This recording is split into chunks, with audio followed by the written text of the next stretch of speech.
Pakita ko lang. So pagpapanik kayo dito, papuntang ano to, Pabinondo.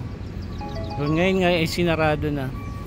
Pero yung amoy naamoy natin yung dumi ng tao sa area na ito. Ito ang kanilang naging lungga. Napaalis na sila rito. Gawa nga po ng ayusin na ito para sa extension ng Esplanade. Actually dito, ito na yung mga pundasyon, lapit na. I-zoom natin. Ayan.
Ayan mga kababayan, nandito tayo ngayon sa mailalim ng Binondo Intramuros Bridge.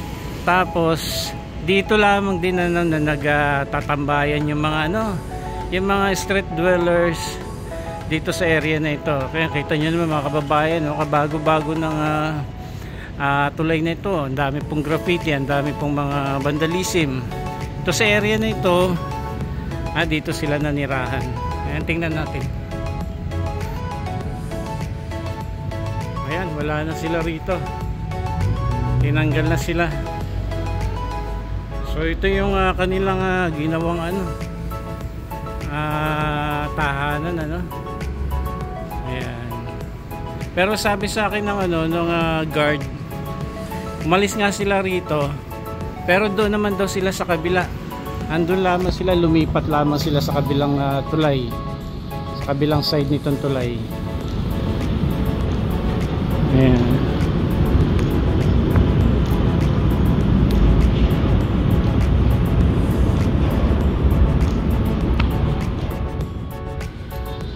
So ito kasi itong papanik dito, papanik ka dyan sa hagdan dito, pero sarado na ito Pakita ko lang So pagpapanik kayo dito, papuntang Pabinondo.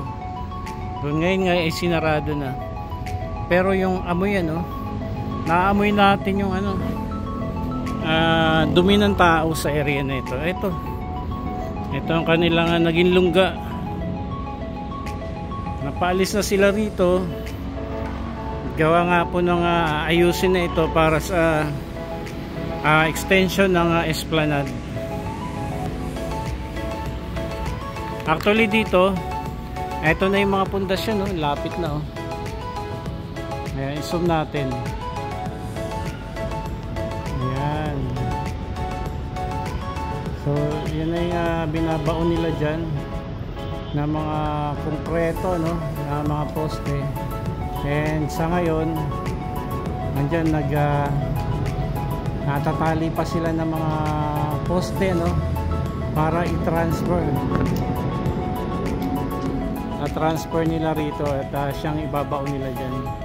So ito yung area na ito ay talagang magiging pasyalan din ito. Itong area na ito magagamit as pasyalan kasi hanggang dito yung karugtong ng Esplanade. So dito sa side na ito, kahit doon po sa kabila, according po sa secretary Acusar, na both side ay may mga Esplanade. na gagawin. Actually yun, no, meron din pong platform na nilagay pa dyan, ano. Siguro anihin na lang yan, duduktungan na lang yan. Nung ginawa itong Binondo Intramuros Bridge, nilagay na rin yan.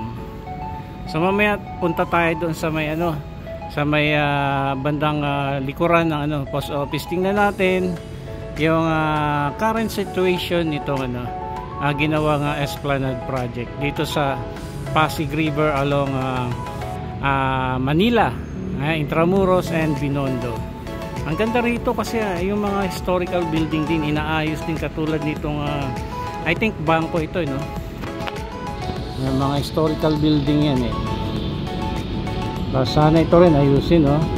And also marami na rin po mga condominium na nagtayuan dito. Yan, sa paglipas na mga panahon ay ito na po yung mga nagtataasang mga buildings dito.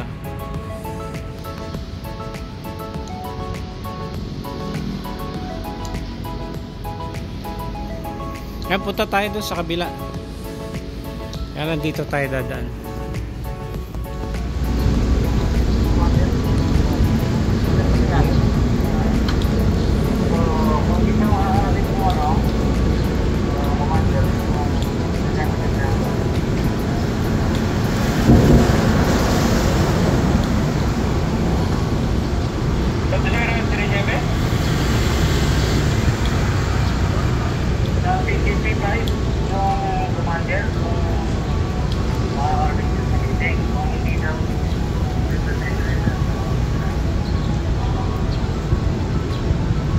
So ito, inaangat na po yung mga poste.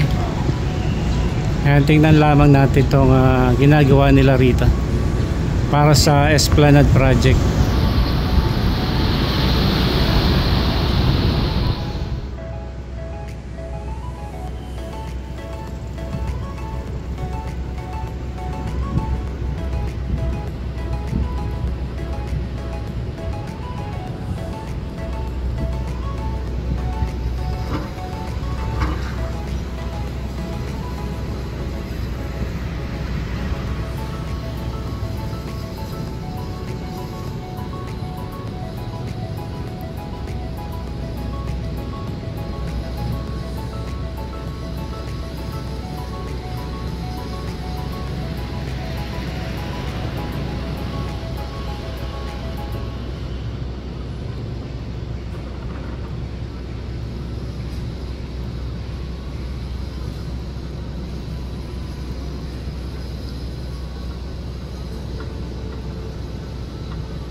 Ayun, no, kita nyo yun, no? Ginawa nila sa tulay na to. Puro vandalism, graffiti, no? Mga nilagay po dyan ng mga tumatambay dito. Ito po yung Binondo Intramuros Bridge.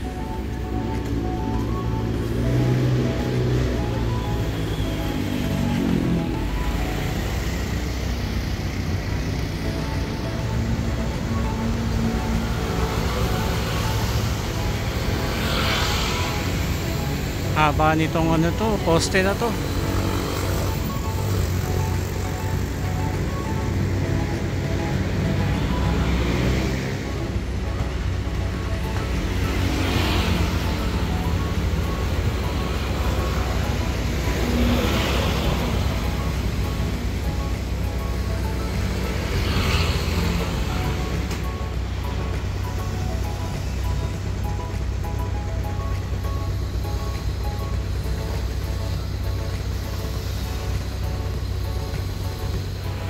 So ito po yung area na ginagawa nila, yung extension nitong Esplanade, Ayan, dito na po sila sa may Binondo Intramuros Bridge. Actually ngayon merong